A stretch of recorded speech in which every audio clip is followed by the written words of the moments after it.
Je viens une fois de plus vous avertir dans cette vidéo des choses horribles qui se passent en notre génération et dont personne ne veut en parler, essayant plutôt de les embellir afin d'égarer plus de gens encore. Écoutez-moi et croyez en ce que je vous dis. C'est à cause du péché que Satan a l'occasion de vous faire le mal, nous y reviendrons. Je vous salue affectueusement vous qui avez été rachetés par le sang de Christ, vous qui appartenez à Dieu, le Tout-Puissant, et à qui la promesse est donnée comme devant hériter du royaume des cieux. Que la paix et la grâce de Dieu soient sur vous tous au nom de Jésus-Christ. Amen. Ne croyez et ne faites pas ce que quiconque peut vous dire si cela va à l'encontre de la volonté de Dieu. Croyez-moi, ces paroles sont véritables. Vous savez, je ne m'adresse pas à tous ceux qui regardent mes vidéos mais seulement à ceux-là qui aiment le Seigneur et qui veulent faire sa volonté parce que, vous devez le savoir, tout ne serve pas Dieu. Il y en a qui travaillent d'arrache-pied pour qu'il y ait les ténèbres. Les ténèbres c'est un symbole du mal et des œuvres du mal. Quand les pharisiens et les scribes sont allés capturer le Seigneur Jésus-Christ, que leur a-t-il dit? Il a dit, vous venez comme après un brigand et pourtant j'étais avec vous tous les jours dans le temple et vous n'avez pas mis la main sur moi, mais cette heure est l'heure des ténèbres et de la puissance du mal. Voyez-vous, l'heure de la puissance du mal, une heure où l'on commet le mal et le crime le plus insoupçonnable. Il y a donc des gens qui, l'on dirait qu'ils sont à la droite du mal, tout ce que vous pouvez vous imaginer comme mal, crime, injustice, immoralité sexuelle, etc., tu les y trouveras. Pourquoi? Ils sèment les ténèbres parce que, les chauves-souris se sentent à l'aise dans les ténèbres, voyez-vous. Ce n'est pas à de telles personnes que je m'adresse, il ferait mieux de se repentir, et s'ils ne veulent pas, je vous le dis aujourd'hui, ne les obligez jamais, ne les suppliez jamais, afin qu'ils ajoutent dans la coupe qui leur est réservée le mal qu'ils doivent encore y ajouter, et qu'enfin, elle arrive à son comble. Le mal va davantage croître mais, vous aussi, vous êtes appelés à croître dans la justice. Ne vous souvenez-vous pas ce que l'ange dit à l'apôtre Jean? Il dit que celui qui est saint se sanctifie encore, et que celui qui est souillé, se souille davantage. Maintenant, les saintes écritures nous révèlent que, à la fin des temps, beaucoup vont se ranger derrière le mal. Écoutez, les statistiques bibliques parlent de toute la terre. Comprenez-vous ce que cela veut dire? Cela veut dire que le mal va sauter à l'œil de manière flagrante, mais personne ne sera digne de dire stop à cela, jusqu'au jour où le Seigneur reviendra pour prendre avec lui ceux qui lui appartiennent. Maintenant, je vais vous dire pourquoi. Satan entend par là instaurer son royaume sur terre et pour ce faire, il utilise ceux qui sont à sa droite. Que veut dire être à sa droite?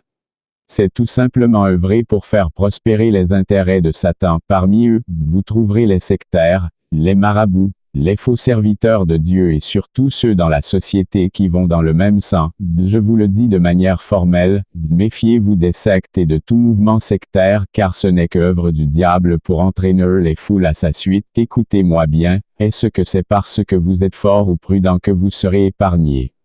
Non. Car le seul et unique refuge c'est Jésus-Christ, car il n'a été donné aux hommes aucun autre nom par lequel ils doivent être sauvés si ce n'est le nom de Jésus. Oh mes amis, la ruse de Satan est profonde et pour mener à bien ses entreprises, il a commencé par une chose ô combien délicate et subtile.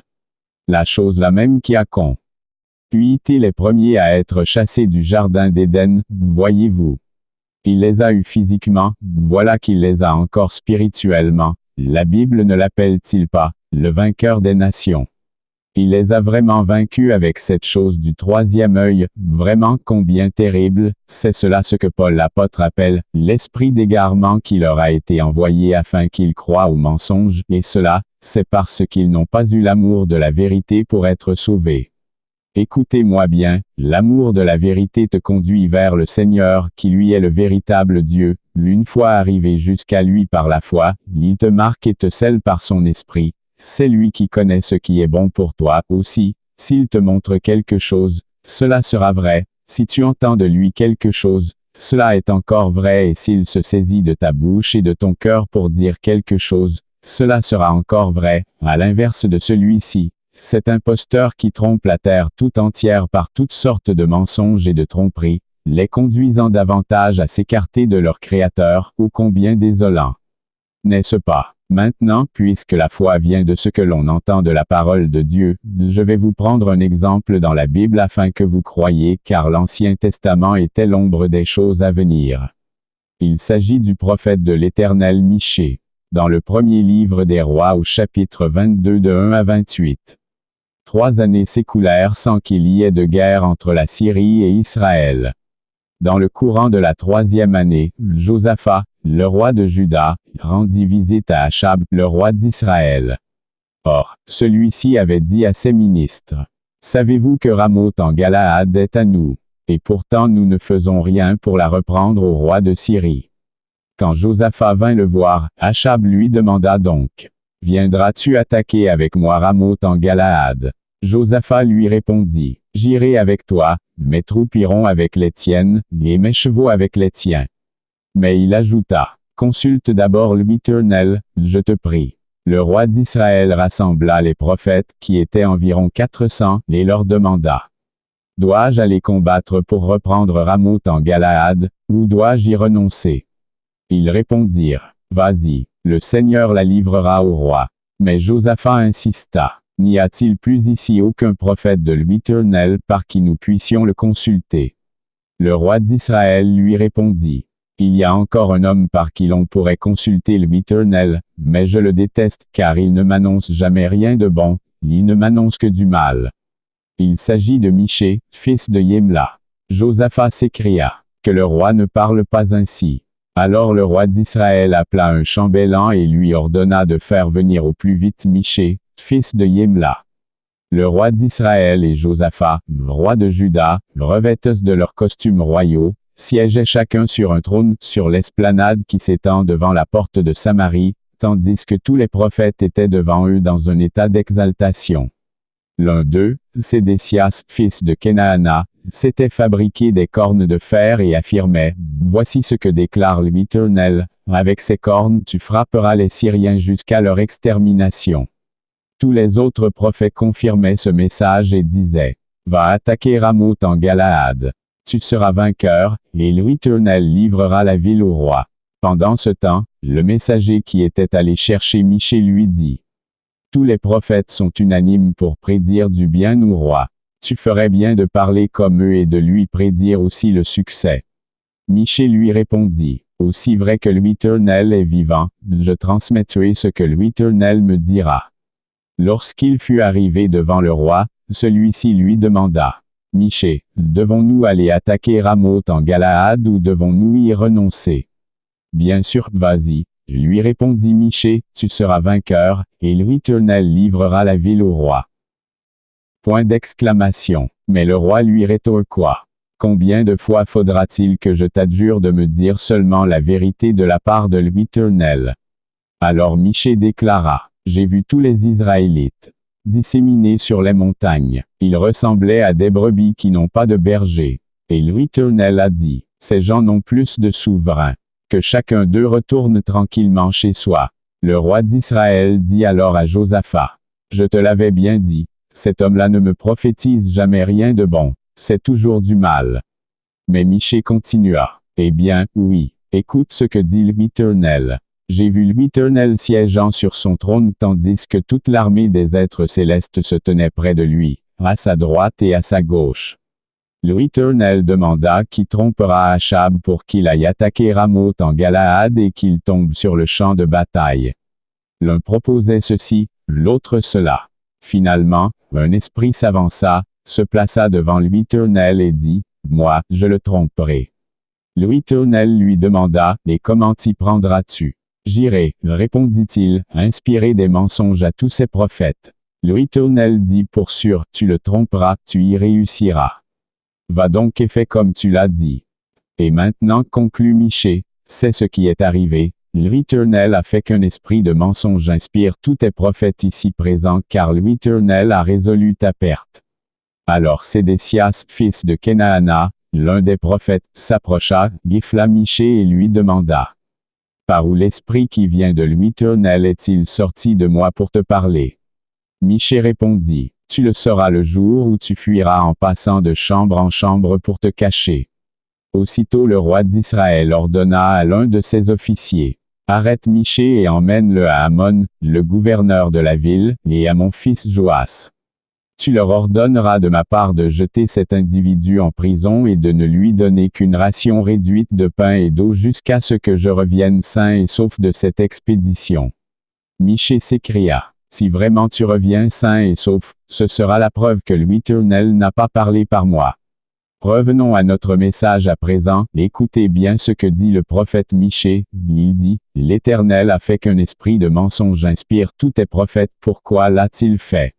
C'est parce que le roi s'était détourné du Dieu d'Israël et avait entraîné avec lui le peuple tout entier dans sa rébellion. C'était un peuple rebelle qui se plaisait dans le mal, ses prophètes prophétisaient pour de l'argent et ses juges ne connaissaient pas le droit du pauvre et de l'innocent. Ils faisaient la paix à celui qui les remplissait la bouche de bons morceaux et ils méditaient la guerre à celui qui ne le faisait pas. Bref, tout était injustice.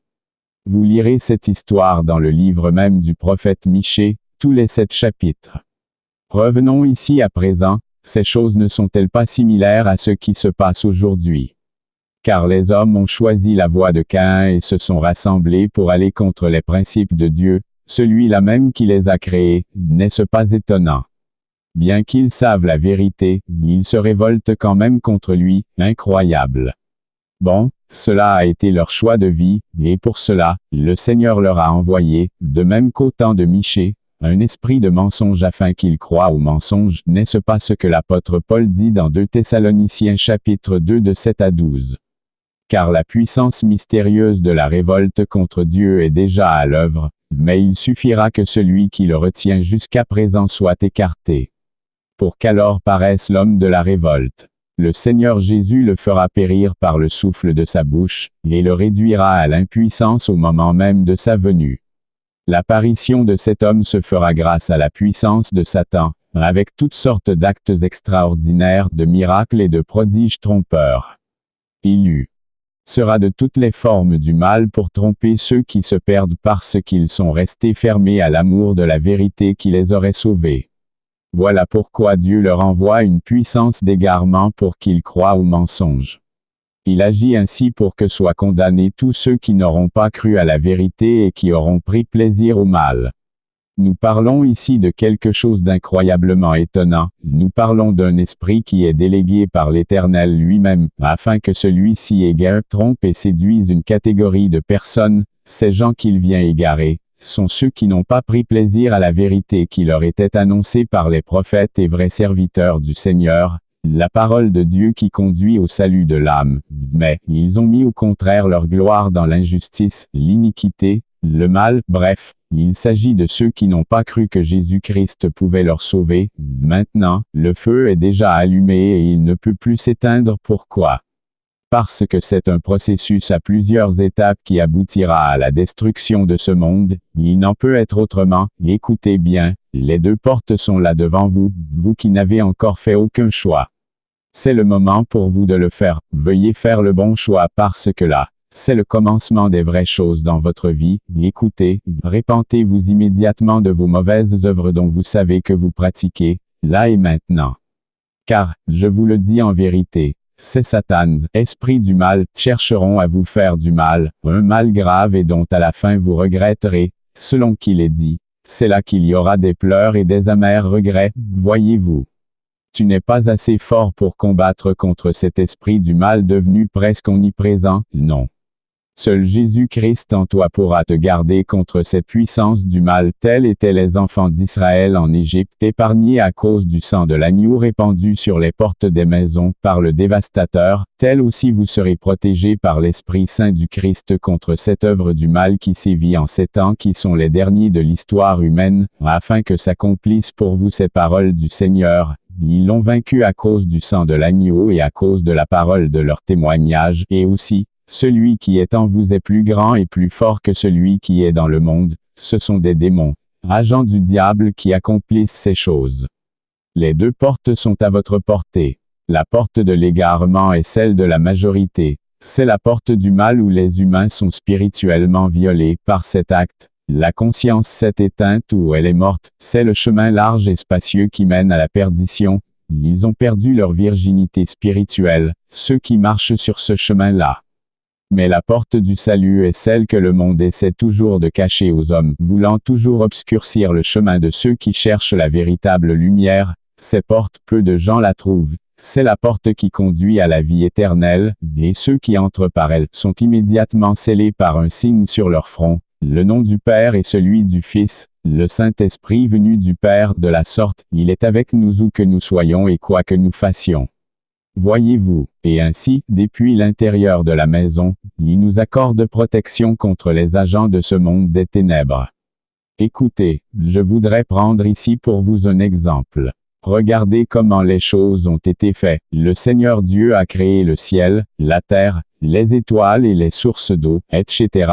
Regardez la terre de la façon dont elle fut créée. En son centre, se trouve un noyau en feu dont la puissance crée tout autour du globe un champ magnétique puissant. De l'autre côté, nous avons le soleil qui dégage une grande lumière qui éclaire la terre de sa lumière. Maintenant, il y a ici quelque chose sur lequel je voudrais que l'on s'attarde. Il s'agit de la couche la plus haute de l'atmosphère, appelée l'ionosphère. L'Éternel a voulu qu'elle existe afin que la terre soit gardée ou protégée contre les influences extérieures qui pourraient mettre en mal le bon fonctionnement de la terre. Voyez-vous, l'ionosphère, quand elle est en bon état, les océans et les fleuves coulent et suivent leur cours normal, les oiseaux suivent le trajet habituel, les animaux migrateurs vont d'après leurs repères, les arbres et les fleurs croissent aisément dégageant de la bonne odeur et une oxygène pur, les hommes trafiquent paisiblement.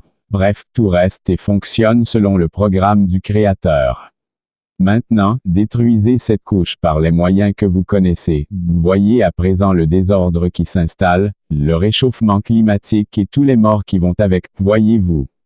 Écoutez bien, l'Éternel avait donné à l'homme l'occasion de vivre avec lui dans le jardin pour l'éternité. Ça c'est la porte de la vie éternelle, mais il a préféré suivre la proposition du serpent, cette bête en qui le diable s'était incarné. Voyez-vous.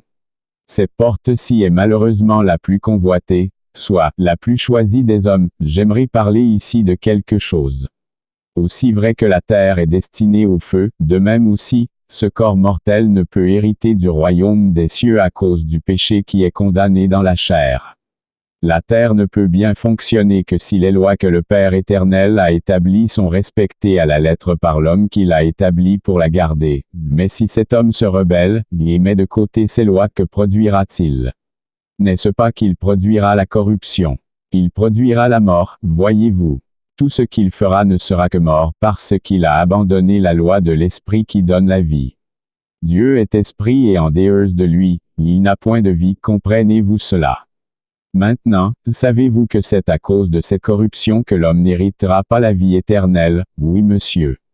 Car il s'est laissé corrompre par les influences extérieures, par les attaques de Satan, des démons et des fils du diable. Il s'est laissé prendre au piège par toutes ces choses par lesquelles le démon séduit toute la terre. Écoutez-moi bien. Satan recherche la perte de l'homme et d'arriver à la destruction de ce que Dieu a mis en sa possession. Là est le vœu de Satan. Oh, mes frères, tellement il jalouse l'homme, il a commencé par faire en sorte qu'il soit chassé du jardin d'Éden, la présence de Dieu, afin de l'amener à se détruire lui-même par des pensées et des idées antichrist. Il y aura des influences extérieures, mais prenez garde à vous-même de vous laisser influencer par elles car elles vous conduiront à la corruption. Je vous le redis encore, évitez le chemin du péché car par le péché, les portes sont grandes ouvertes à l'adversaire qui, je le répète, ses désirs se portent toujours vers celui qui veut entrer par ces portes de la vie, et sur celui qui marche de même sur le chemin de la vie. Je vous ai dit, Satan est un menteur, l'homme a suivi ce mensonge et, sans s'en rendre compte, il a commencé à œuvrer contre lui-même, il s'est lancé dans la manipulation des choses qui étaient au-dessus de ses forces et voilà, tout s'est renversé sans dessus-dessous. Le désordre total s'est établi et ceux qui ont suivi ce sentier, le chemin large et spacieux, et ceux qui ont persisté dans ce chemin de la rébellion, Satan leur a donné accès à la connaissance interdite afin que leurs yeux spirituels s'ouvrent, et qu'ils soient capables d'opérer dans le surnaturel à leur propre guise. Ils sont à présent confrontés à une réalité qui est différente de celle de ceux qui ont choisi le sang opposé, c'est-à-dire le sentier étroit et resserré puis y mène à la vie. Ces rebelles, puisque c'est une rebellion, voient, entendent et parlent des choses qui ne leur sont pas permises. D'où sont venus les premiers pianistes et guitaristes, et les premiers à étudier la terre? N'est-ce pas de la descendance de Caïn? Et Caïn, de qui était-il? N'est-ce pas du diable? Je veux vous dire quelque chose. Caïn fut chassé de la présence de Dieu après avoir reçu une marque de la part de l'Éternel, signe qui a identifié le rebelle, le premier à se détourner volontairement et consciemment de la volonté de Dieu. Un signe ou une marque pour les rebelles, mais un autre signe ou une autre marque pour les croyants, une vision pour les rebelles et une autre pour les fils, voyez-vous. Aussi vrai que Caïn fut marqué de la marque qui identifie le rebelle, aussi vrai sont marqués de la même marque ceux qui suivent leur père Caïn, race du serpent. De même aussi, le Père céleste fit descendre sur les premiers chrétiens le Saint-Esprit, la marque de Dieu, dans la chambre haute parce qu'ils crurent au Seigneur. De même aussi, quiconque croit en lui au travers de l'Évangile aujourd'hui, reçoit de la part du Père la même marque, le même Saint-Esprit. Donc, dans ce monde, il y a la postérité du serpent, mais il y a aussi la postérité de la femme.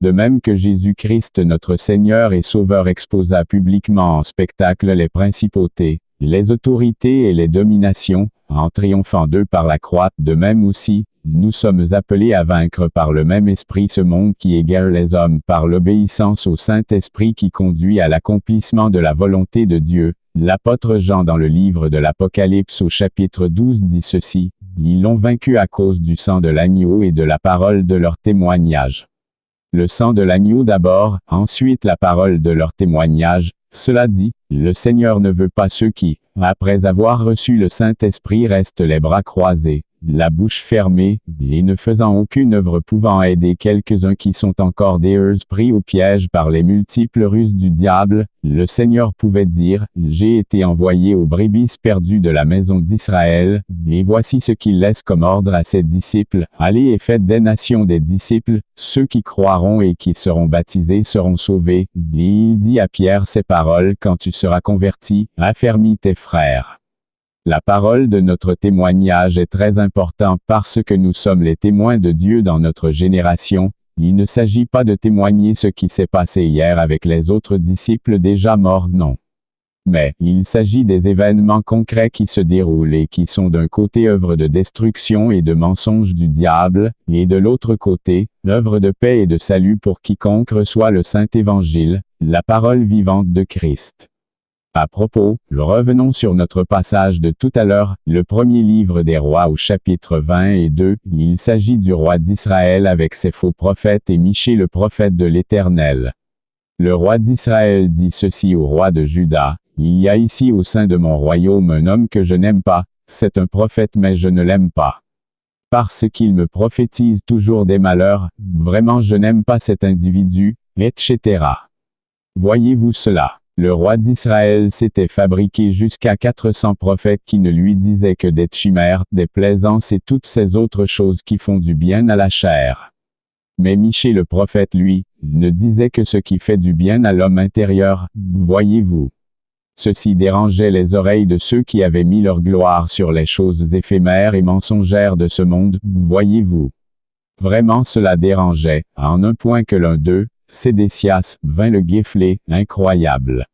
N'est-ce pas là une image de ce qui se passe aujourd'hui parmi nous? Car les hommes, ayant perdu leur droit d'aînesse, se sont jetés en calomnie et raillerie contre les choses de Dieu cherchant toujours à les profaner dans tous les aspects de la société, y compris dans le lieu saint. L'apôtre Paul ne dit-il pas? C'est pourquoi, devant Dieu et devant Jésus-Christ, qui va juger les vivants et les morts, et dans la perspective de sa venue et de son règne, je te le recommande solennellement. Proclame la parole, insiste que l'occasion soit favorable ou non, convainc, réprimande, encourage par ton enseignement, avec une patience inlassable.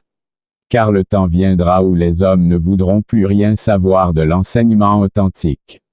Au gré de leurs propres désirs, ils se choisiront une foule de maîtres à qui ils ne demanderont que de leur caresser agréablement les oreilles. Ils détourneront l'oreille de la vérité pour écouter des récits de pure invention. Mais toi, garde, en toutes circonstances, le contrôle de toi-même. Supporte les souffrances. Remplis bien ton rôle de prédicateur de l'Évangile. Accomplis pleinement ton ministère. Voyez-vous, les hommes eux-mêmes se créent des choses qui, apparemment sont bien pour eux, mais qui cependant les entraînent encore plus loin de Dieu. Prenons ici une petite pause quand le Seigneur nous dit, vous les reconnaîtrez à leurs œuvres. De quelles œuvres s'agit-il? Est-ce qu'il s'agit ici de distribuer le pain aux gens, le riz, les vêtements, faire des dons en nature et en espèces aux hommes, etc. Est-ce de ces œuvres qu'il s'agit? Mes chers frères et sœurs dans le Seigneur, laissez-moi vous dire aujourd'hui avec beaucoup d'assurance qu'il ne s'agit pas de cela. Mais cependant le Seigneur dit clairement, à leurs œuvres vous les reconnaîtrez. Bon, s'ils vous prêchent un message apparemment qui parle de sainteté et de justice, vous les suivez. S'ils font là apparemment quelques miracles qui ne sont d'ailleurs que de faux miracles fabriqués de toutes pièces, vous croyez en eux. N'est-ce pas? Et s'ils vous parlent bien, se faisant passer pour des personnes qui, apparemment recherchent votre bonheur, vous leur faites confiance. N'est-ce pas? Incroyable combien nous sommes devenus lâches. Comment les ténèbres peuvent-elles montrer le chemin à la lumière? Le Seigneur n'a-t-il pas dit, si un aveugle conduit un autre aveugle, les deux tomberont dans la fosse. Cela est certain et véritable. Satan, c'est Satan. Un point c'est tout, peu importe la forme qu'il prend, et cela ne fait pas de lui un être autre que ce qu'il est véritablement parce qu'il s'est vêtu en blanc et a porté une Bible. Faites bien attention à vous-même de peur que votre couronne ne vous soit hâtée par ruse et par malice du diable. Voici ce que dit le Seigneur Jésus-Christ dans Matthieu au chapitre 24 du verset 23 au verset 28. Si quelqu'un vous dit alors, voyez, le Christ est ici, ou il est là, ne le croyez pas. De faux Christ surgiront, ainsi que de faux prophètes. Ils produiront des signes extraordinaires et des prodiges au point de tromper, si c'était possible, ceux que Dieu a choisis. Voilà, je vous ai prévenu. Si l'on vous dit, regardez, il est dans le désert, n'y allez pas. Si l'on prétend, il se cache en quelque endroit secret, n'en croyez rien. En effet, quand le Fils de l'homme viendra, ce sera comme l'éclair qui jaillit du levant et illumine tout jusqu'au couchant. Où que soit le cadavre, là s'assembleront les vautours. Prenons à présent Daniel le chapitre 11.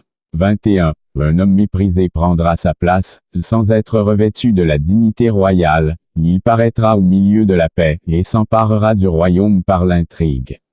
24. Il entrera, au sein de la paix, dans les lieux les plus fertiles de la province, il fera ce que n'avaient pas fait ses pères ni les pères de ses pères. Il distribuera le butin, les dépouilles et les richesses, il formera des projets contre les forteresses, et cela pendant un certain temps. 31. Des troupes se présenteront sur son ordre, elles profaneront le sanctuaire, la forteresse, elles feront cesser le sacrifice perpétuel, et dresseront l'abomination du dévastateur. 32. Il séduira par des flatteries les traîtres de l'alliance. Mais ceux du peuple qui connaîtront leur Dieu agiront avec fermeté. 33. Et les plus sages parmi eux donneront instruction à la multitude. Il en est qui succomberont pour un temps à l'épée et à la flamme, à la captivité et au pillage. 34. Dans le temps où ils succomberont, ils seront un peu secourus, et plusieurs se joindront à eux par hypocrisie. 35. Quelques-uns des hommes sages succomberont, afin qu'ils soient épurés, purifiés et blanchis, jusqu'au temps de la fin, car elle n'arrivera qu'au temps marqué. Le sage Salomon ne dit-il pas aussi ceci dans le livre des Proverbes au chapitre 26. 23. Comme des scories d'argent appliquées sur un vase de terre, ainsi sont des lèvres brûlantes et un cœur mauvais. 24. Par ses lèvres celui qui est se déguise, et il met au-dedans de lui la tromperie. 25. Lorsqu'il prend une voix douce, ne le crois pas car il y a cette abomination dans son cœur. 26. S'il cache sa haine sous la dissimulation, sa méchanceté se révélera dans l'assemblée.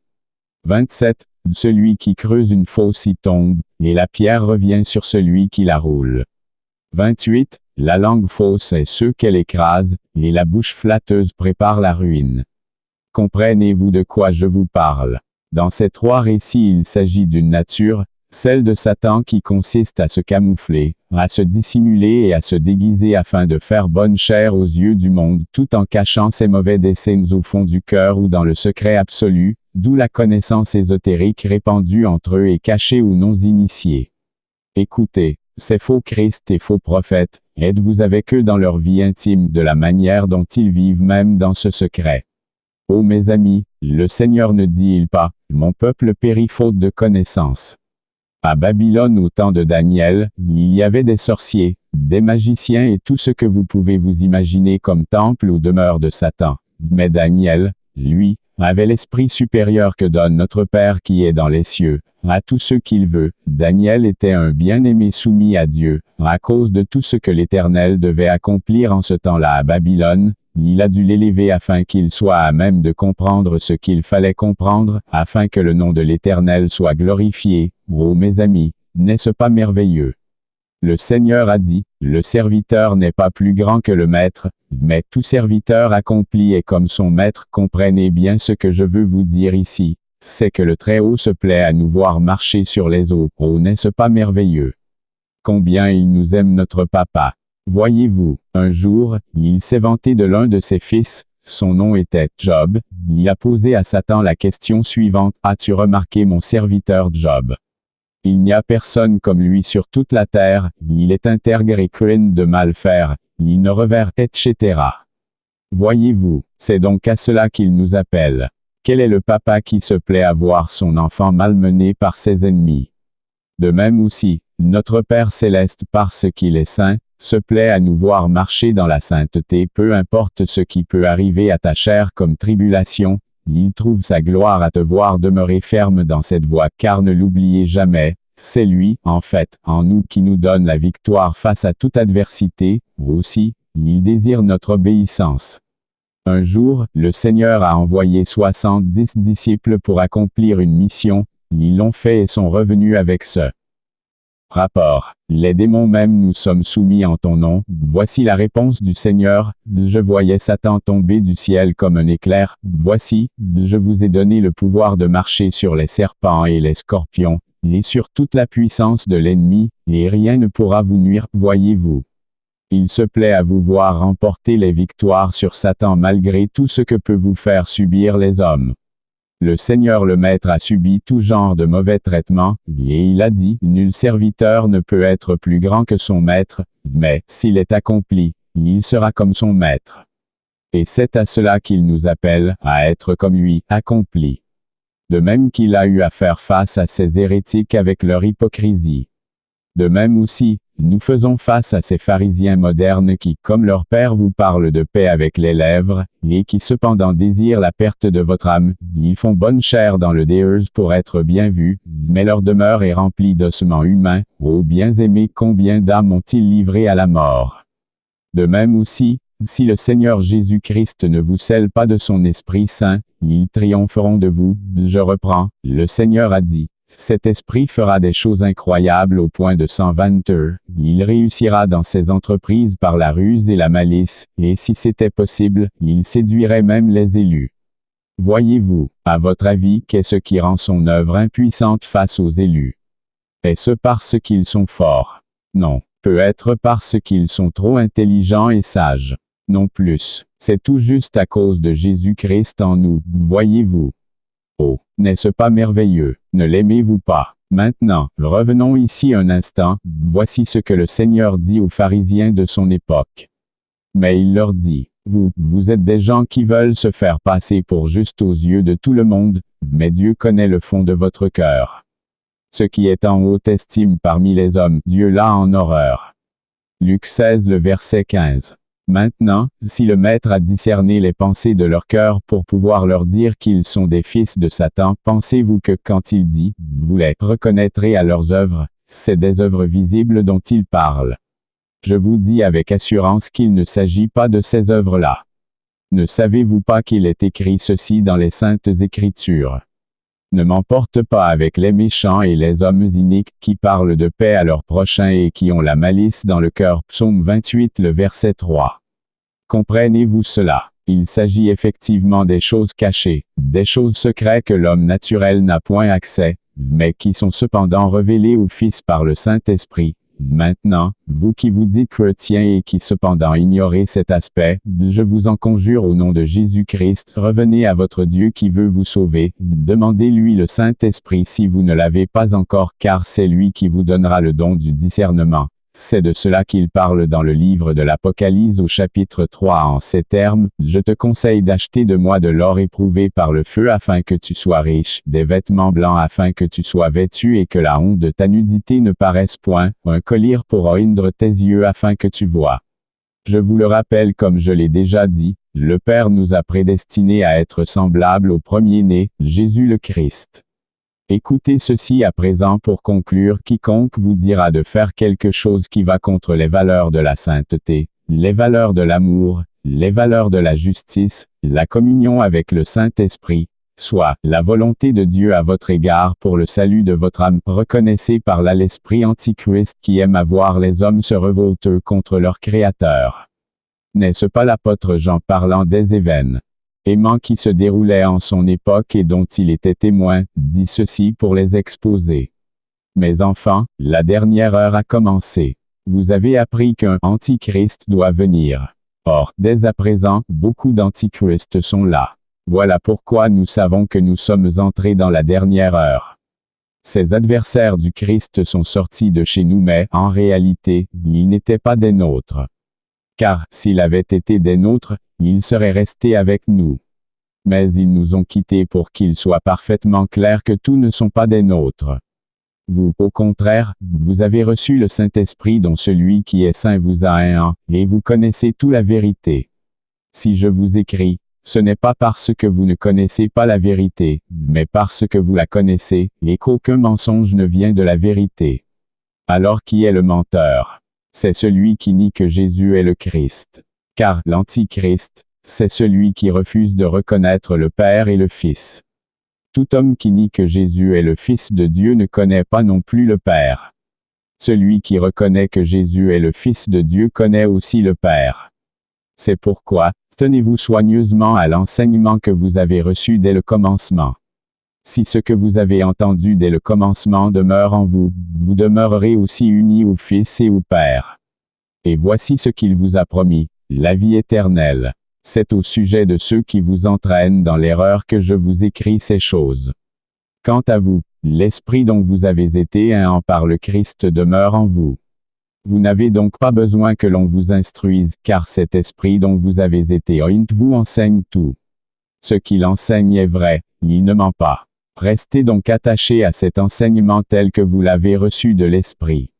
Mes enfants, demeurez attachés au Christ pour qu'au moment où il paraîtra, nous soyons remplis d'assurance et que nous ne nous trouvions pas tout honteux loin de lui au moment de sa venue. Vous savez que le Christ est juste, reconnaissez par conséquent que tout homme qui accomplit ce qui est juste est né de lui. 1 Jean 2 de 18 à 28. Priez donc avec moi ainsi. Notre Père qui est dans les cieux, que ton nom soit sanctifié, nous te rendons grâce de ton amour et ta fidélité. S'il te plaît, de même que notre Seigneur fut obéissant et fidèle comme Fils, rends-nous de même fidèles et obéissants comme Fils, afin que l'on te glorifie et que tu nous glorifies pareillement au nom de Jésus-Christ. Amen. Que puis-je encore vous dire? Nous vous aimons tellement, vous fils et filles de Dieu, mais ne l'oubliez jamais, Jésus-Christ vous aime beaucoup plus encore que Dieu vous bénisse et à bientôt. Dites avec moi, Maranatha. Jésus-Christ revienne bientôt. Alléluia.